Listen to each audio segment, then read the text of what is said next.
So one of our, like we said before, you didn't hear us before, Noah, but Tracy and I did, and I swear we said you were one of our favorite tech gadget guys, if not our favorite. So. Oh, thank you. There you have it. Well, I'm going to call my guy now and have him remove the GPS chip from your car. You know. Thank you very much. That's private, or it's not private property. Apparently, that's public not in your property. driveway. I guess if you park your car in your kitchen, you're okay, though.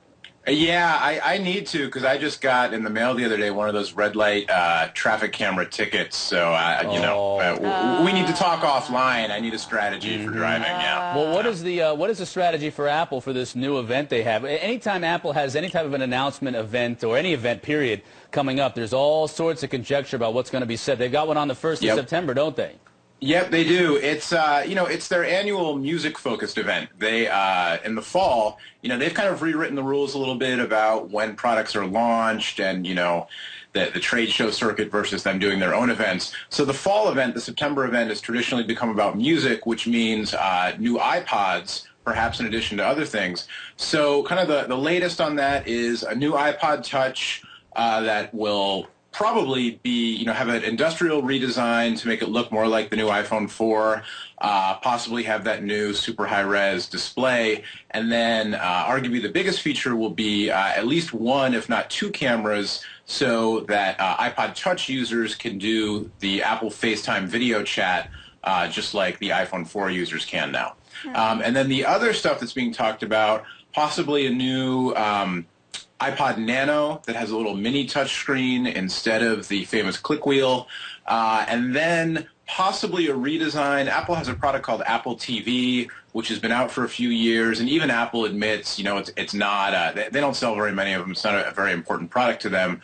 But especially now with Google TV coming out, a lot of chatter about a redesigned TV product, possibly called iTV, and that, whether or not that happens, that would sync up with also a lot of talk about something going on with iTunes. A while back, Apple bought this company called Lala that specializes in streaming, you know, streaming music, streaming media from the cloud.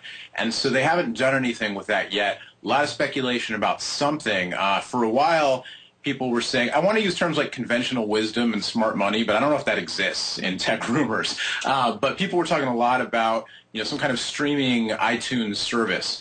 But just the other day over on allthingsd.com, I think it was, there was an article about possibly, instead of streaming music service, it would be more of a social thing where, you know, I could use the service to tweet and Facebook and LinkedIn and whatever, tell people what I'm listening to and recommend what you listen to and that kind of thing. So, you know, who knows? We'll read the tea leaves for a few more days and we'll know next week. All right. Let's talk about all the pads out there now. iPads seem to start a flurry of competition.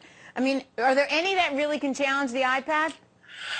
There, you know, there's two that pop to mind, one of which actually exists, and the other one, my sources tell me it does, and so I believe them, but hasn't been announced yet. The one that exists is from Samsung.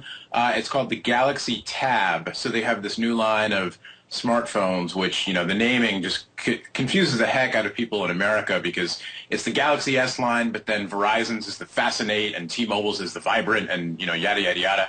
So the Galaxy S Tab is their tablet computer, 7-inch display, runs Android, looks, frankly, both hardware and software, quite a bit like an iPad, but a little bit smaller. That will be launched officially on September 2nd, going to be a busy week next week, over in Germany at the IFA show, which is a big consumer electronics show. A lot of news will come out of there from Germany next week. So that'll be a big thing, and Samsung has a media store that they're going to launch in the U.S. very soon. So, you know, similar to what we were just talking about with Apple, all the streaming, you know, video and music and that kind of thing. And then the other one, which is still in rumor land, but looks to be coming out possibly on or around Black Friday, will be the Verizon Google tablet. And this is the one that I think, you know, for me, the jury's still out, especially in America. Do people really want the tablets, or was it just that Apple effect where they build the buzz and all the Apple loyalists, you know, run out and get it? Could be that, you know, Apple sold 3 million iPads and that's it. You know, nobody else wants them. We'll see. But so this rumored product launching on Verizon, made by Motorola, with NVIDIA chipset. And said NVIDIA's been working on this very high-powered mobile chipset for a couple of years now, and we're really going to start that. It was in the Zune HD, it was in the ill-fitted Kin, but the new version, really good for video. And so one of the rumors that's interesting is that this may sync up somehow with Verizon's Fios TV service. Oh, that'd be cool. Yeah, which would be pretty cool to get actual, real cable TV and not that fake mobile TV stuff on the go. Like the stuff we're watching right now? Yes. Can you talk quickly, because we got about 30 seconds, why did the BlackBerry Torch bomb so badly? Up in flames. Seriously, why? Yeah. It's slow. The hardware's outdated. It's just too slow. I actually think the software is pretty neat. The web browser finally is up to modern standards, but it lags.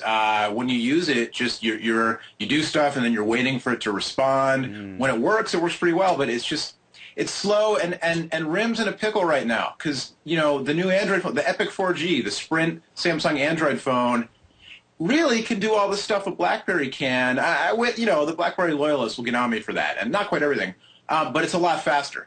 Yeah, it's too bad, because I thought it would be like the perfect solution, marriage at all, touchscravitz keyboard, it's all there, and they blew it. No, as Chris said, we love having you. We got to have you on. I love being here.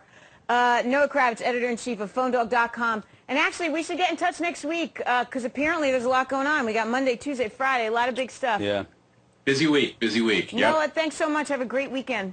Thank you. You too.